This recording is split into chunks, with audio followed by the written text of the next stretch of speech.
Hope in Life. My name is Amber Wright, and I have been attending Hope in Life for 11 years. Last semester, January, at the beginning of this year, I decided to take the semester off for health reasons, but when it came time to end my housing contract, I came into a bit of a problem. My room costs $2,400 a semester, and I had to go through an appeals process to be let out of my housing contract.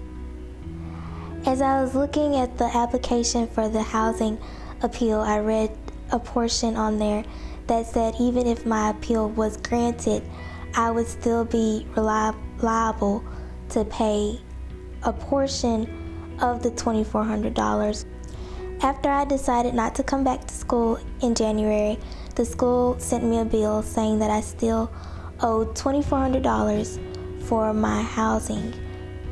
A part of the appeals process was me having to get letters from doctors stating why I was not coming back in the spring, and I had to write a letter stating my personal reasons for not returning and needing to be let out of my housing contract.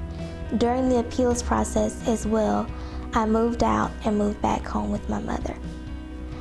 I felt fear that I would have to pay a portion of the money that I owed the school if my appeal was granted. So I just prayed about it and asked God to have the school show me favor to erase the balance. After I prayed to God, I felt this peace come over me that everything was going to be okay.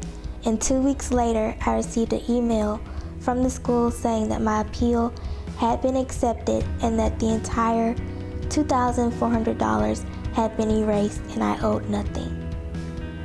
The day after I found out that my appeal was granted and that I owed nothing to the school, I called just to see if I would be able to keep the room for the fall, and I was told that they reserved it specifically for me and I will have it until I graduate.